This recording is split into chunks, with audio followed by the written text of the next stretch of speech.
Je voulais te demander quelques questions à propos de Selma. Selma, et à propos même de la situation des femmes, de la question des femmes en Tunisie, si ça c'est bien pour toi. Bon, la première question que j'étais curieuse de te demander, de te poser, c'est à propos du nom, Selma. Pourquoi est-ce que tu as décidé d'appeler ton personnage Selma?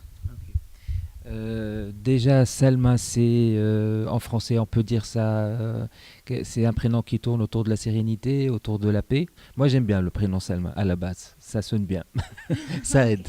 Parce que si on va reprendre pour le titre du film, il fallait que ça sonne bien.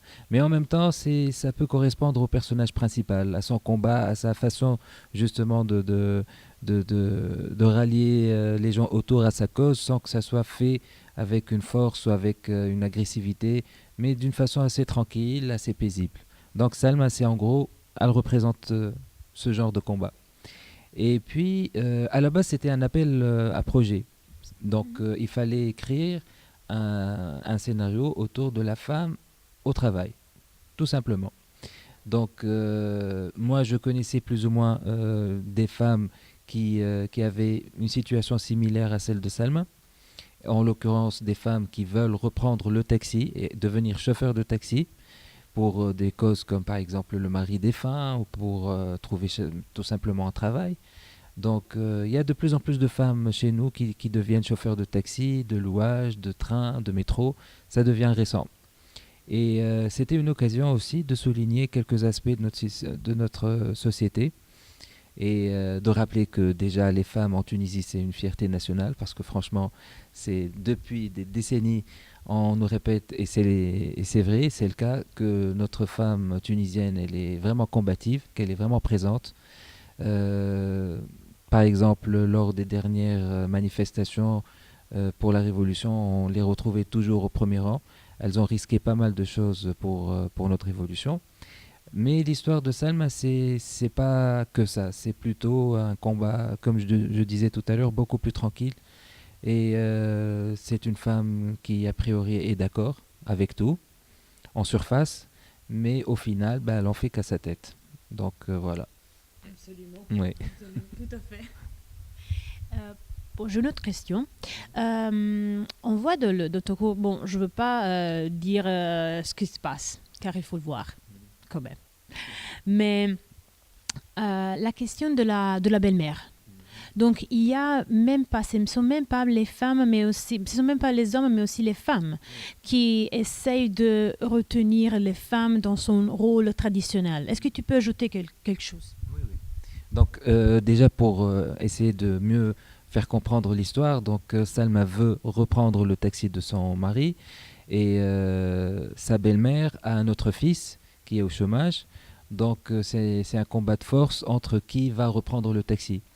Et je ne voulais pas justement que l'obstacle de Selma soit l'homme pour que ça soit justement manichéen et que ça soit un film genre l'homme contre la femme ou l'homme contre le progrès et l'émancipation de la femme. Alors que justement on peut remarquer ça aussi que parfois ce sont les femmes elles-mêmes qui peuvent être freins et obstacles à leur propre épanouissement.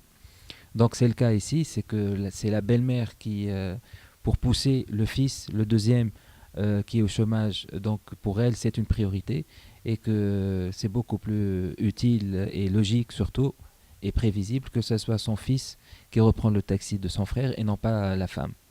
Donc c'est ça. Mais en même temps c'est un autre combat de femme. Elle s'y prend mal, mais elle le fait pour son fils. Donc elle a ses raisons, c'est juste qu'elle s'y prend un peu mal. Mm. Si, j'ai une autre question qui concerne le lycée pilote. Il y a le lycée pilote. J'ai appris que, je fais des recherches, j'ai appris que c'est un type de lycée tout particulier, mais quand même lequel que tu as, donc, que tu as dit dans ton cours, dans ton court-métrage. Est-ce que tu peux dire quelque chose de plus sur ce qui est, oui, les détails. Oui, merci. Bah, lycée pilote, c'est une distinction. C'est les gens qui sont assez doués pour l'étude qui y vont. Donc il y a une sélection pour qu'on puisse entrer dans ces lycées. Et Selma, elle a sa fille qu'on voit qui est brillante, qui est têtue, qui est forte. Et elle fait ça justement pour sa fille, pour qu'elle puisse avoir des études, mais d'un certain niveau. Pas seulement juste poursuivre ses études, mais elle aimerait qu'elle s'inscrive à quelque chose de vraiment important qui soit différent de ce que peuvent avoir son entourage. Donc c'est ça le lycée pilote chez nous. Et c'est très difficile d'y accéder. Hein. Il faut avoir une moyenne assez élevée. C'est comme l'élite, d'une certaine façon. Ok, merci. Et bon, j'ai une dernière question sur les façons de lutte. Donc à la fin, il y a la belle-mère qui dit il faut étendre la télévision. Pourquoi ça? Chez nous, dans certains quartiers, hein, il ne faut pas généraliser non plus, quand quand il y a un défunt dans la famille, il faut garder le silence autour, ne pas mettre la musique fort, ne pas mettre la télé. Il faut attendre 40 jours pour faire le deuil et pour vraiment pouvoir genre respecter les morts. Et c'est juste une sorte de métaphore, c'est que, comme la fille dit, est-ce qu'au bout de ce mois, est-ce que finalement on l'oublie? C'est-à-dire quand on remet la télé, est-ce que c'est juste... ça peut être bête dit de la bouche de la fille, mais révélateur justement du ridicule de certaines conventions qui font que voilà, il faut faire un mois. Pourquoi un mois, pas 6, pas un an?